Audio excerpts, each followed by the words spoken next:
Hogwarts Castle holds more than just magic. It holds a mirror to the deepest parts of human nature. It sorts us not by who we are, but by what we value most. The courage of Gryffindor, the ambition of Slytherin, the intellect of Ravenclaw, the loyalty of Hufflepuff.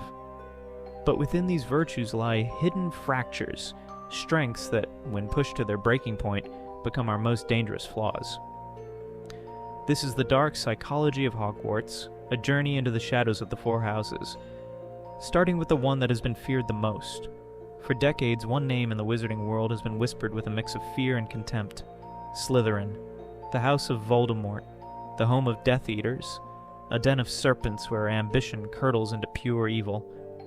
One of the first things we ever learn about the houses comes from Hagrid, who tells an 11-year-old Harry, "There's not a single witch or wizard who went bad who wasn't in Slytherin." But we know that's just not true. Peter Pettigrew, the man who betrayed Harry's parents, was a Gryffindor. Professor Quirrell, who carried Voldemort on the back of his head, was a Ravenclaw. Hagrid's comment is a perfect example of the story we're all told, a simple, clean narrative written from the victor's point of view. But what if that's not the whole story? What if the traits we've been taught to fear are not only misunderstood, but are actually essential? Today we're going to explore the real psychology behind House Slytherin, and I'll show you why this feared house isn't evil. It's just misunderstood power. We're going to uncover a truth far more complex and unsettling than the stereotype. The story we're all fed is simple. Gryffindor is the house of heroes, Hufflepuff of the kind, Ravenclaw of the wise, and Slytherin, well, they're the villains. It's an easy, comfortable narrative that draws a clear line in the sand. The problem is, our understanding of Slytherin is shaped almost entirely by Harry Potter's perspective, guided by the biases of those around him. The result is that the house's complex traits get boiled down and exaggerated into a caricature. Ambition and cunning somehow morph into evil and ruthless. But if we look past that narrative, what did Salazar Slytherin actually want in a student? The Sorting Hat's songs are clear. He prized great ambition and cunning folk who use any means to achieve their ends. He was also notoriously prejudiced, wanting only students of purest ancestry. The other traits we associate with the house, leadership, resourcefulness, and a strong sense of self-preservation, are all natural extensions of this foundation. These aren't inherently malicious qualities. They represent a relentless drive to achieve, to think strategically, and to ensure one's survival. Slytherin's reputation is complicated because its values are morally gray. The house asks a dangerous question. What happens when ambition has no limits, when intelligence becomes pure strategy, and when loyalty becomes tribalism? This is why Slytherin isn't evil. It's the house where the line between greatness and destruction is razor thin. The core of the Slytherin stereotype is a fundamental misunderstanding of its guiding principles. We see ambition and think of tyranny. We see cunning and equate it with manipulation. We see self-preservation and call it selfishness. But these are just the shadows cast by powerful and even necessary virtues. A Slytherin's ambition is what drives them to build a better future, not just dream of it. Their cunning is the strategic mind that navigates challenges where brute force would fail. And their self-preservation? It's the logical understanding that you can't help others if you, yourself, are broken. Slytherin traits are not moral failings, they are tools. Like any tool, they can be used to build or to destroy. Yes, the house has produced its share of dark wizards, but it also produces leaders, innovators, and survivors. Labeling the whole house as evil is a convenient fiction. It lets us ignore the unsettling truth that the qualities that create our worst villains are often the very same ones that forge our greatest heroes. So what really makes a Slytherin tick? It's not a desire for evil, but a complex web of motivations often rooted in a deep-seated need for control and a fear of being powerless. Let's start with ambition. A Slytherin is playing the long game. They're goal-oriented, often with a clear vision of what they want to achieve. Psychologically, this isn't just about power for power's sake. For many, ambition is a defense mechanism. It's a drive born from the belief that if you don't actively shape your own destiny, someone else will. It's the mindset of someone who has learned, perhaps the hard way, that being passive is dangerous. Then there's cunning, which is fundamentally about strategic intelligence. It's the ability to read a room, understand leverage, and think several steps ahead. Where a Gryffindor might see a wall to break down, a Slytherin looks for a keyhole to pick. This is often misinterpreted as being cold or calculating, but it's rooted in self-preservation. A Slytherin thinks before they act. This doesn't make them cowardly, it makes them smart. It's a trait that develops in people who understand that the world isn't always fair.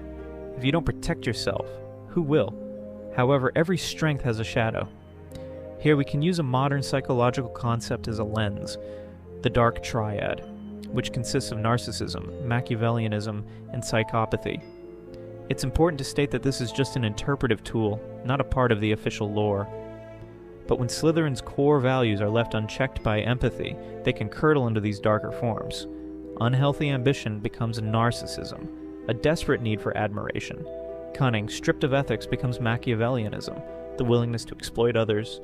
A drive for self-preservation, taken to its absolute extreme, can resemble psychopathy, a complete lack of empathy. A character like Bellatrix Lestrange is a prime example of these traits in their most malignant form. She is the nightmare version of Slytherin psychology. But she is the exception, not the rule. She is what happens when the natural Slytherin drive for success is warped by ideology and a fundamental lack of humanity. The average Slytherin is not a psychopath. They're simply people who understand power, strategy, and the importance of looking out for themselves and their own. Their loyalty might be selective, but when given, it's often fierce. They are not driven by a love of evil, but by a desire to win, succeed, and build a life where they are in control. The best argument against the evil Slytherin trope isn't philosophical, it's the characters themselves. The wizarding world is full of Slytherins who defy easy categorization and show that the house's traits can lead to heroism and just as often as villainy. Let's start with the most famous example, Severus Snape. For 7 books, he's a cruel, bitter man, yet the final revelation reframes everything. His ambition wasn't for power, but for Lily's safety, and later her son's survival. He used his cunning to deceive the most powerful dark wizard of all time. Snape is the ultimate Slytherin anti-hero, proving that great love and sacrifice can exist within a cold, calculating exterior. Then there is Regulus Black. Raised in a family of pure-blood supremacists, he became a Death Eater, as expected. But upon discovering the true nature of Voldemort's Horcruxes, he defected. His rebellion wasn't loud or glorious, it was quiet, strategic, and ultimately fatal. He sacrificed his life in a dark cave, ordering his house elf creature to escape with the locket and destroy it. Regulus embodies a different kind of Slytherin courage, the courage to betray a toxic ideology, even when no one is watching. Horace Slughorn offers yet another flavor of Slytherin. He isn't cruel, but he is deeply opportunistic and obsessed with status, collecting talented students like trophies. He values influence over domination. And while his self-preservation leads him to hide a terrible secret, his conscience eventually wins. He provides Harry with the crucial memory needed to defeat Voldemort and even fights bravely in the Battle of Hogwarts. Slughorn shows us that a Slytherin can be self-serving without being evil, and we can't forget the women of Slytherin who broke the mold. Andromeda Tonks, cast out for marrying a Muggle-born, chose love over the hateful ideology she was raised in. Her cousin Narcissa Malfoy makes a choice driven not by ideology, but by love for her son. Her lie to Voldemort in the forest is a pivotal moment in the war, an act of maternal devotion that proves her loyalty to family was stronger than her loyalty to the Dark Lord. Even Draco Malfoy reveals a more complex reality. He's a boy crushed by family expectations. Much of his cruelty feels like a performance to earn his father's approval. When tasked with murder, he hesitates. He isn't a monster, he's a child trapped in a monstrous system. Perhaps the most powerful counterexample comes from the lore outside the original books, Merlin. According to official Wizarding World sources, the most famous wizard in history was a Slytherin. He believed wizards should help Muggles and founded the Order of Merlin, an organization whose green ribbon is said to be a nod to his Hogwarts house. This single fact shatters the narrative that Slytherin is inherently tied to dark magic. It proves that ambition, cunning, and leadership can be used to build a legacy of profound good. Of course, no discussion of Slytherin can avoid the shadow of Tom Riddle, who became Lord Voldemort. He is the ultimate embodiment of Slytherin's darkest potential. Voldemort is what happens when Slytherin traits are completely severed from empathy. His ambition wasn't just to succeed, it was to conquer death itself. His resourcefulness was used to split his soul, a horrific perversion of magic. He is the corruption of the Slytherin ideal, not its natural conclusion. It's easy to look at Voldemort and say, see, case closed. But that's a fundamental misreading. He isn't the rule.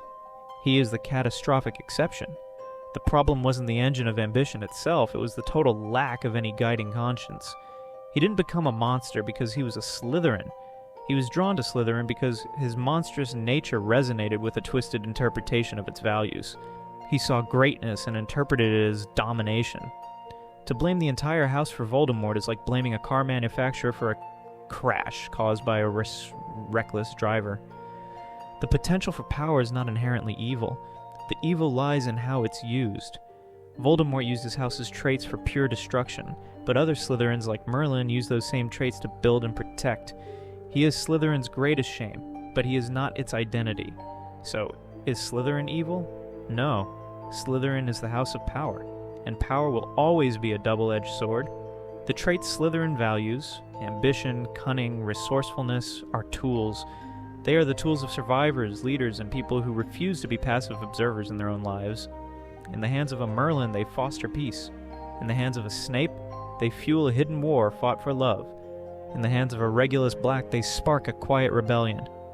Maybe the real reason Slytherin is so feared isn't because it's a factory for dark wizards, it's because we recognize that its core philosophy is unsettlingly effective. In a world that often rewards the bold, the strategic, and the ambitious, Slytherin traits are a formula for success. We fear Slytherin not because all its members are villains, but because we recognize their potential to win. That capability is both deeply attractive and profoundly intimidating. The house was tainted by its founder's prejudice, the stain of blood purity that Voldemort later weaponized, but that ideology isn't synonymous with the house itself. Slytherin's true identity forces us to confront an uncomfortable truth.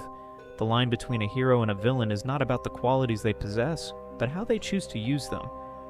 Maybe being sorted into Slytherin doesn't reveal who you are, but who you could become. And perhaps that's the true terror of the house beneath the lake. Not that it belongs to monsters, but that it belongs to people who know exactly what they want, and have the cunning and determination to get it. What do you think? Is Slytherin truly misunderstood? Let me know your Hogwarts house and your thoughts in the comments below. And if you enjoyed this deep dive into the psychology of the wizarding world, be sure to like this video and subscribe for more. Until next time.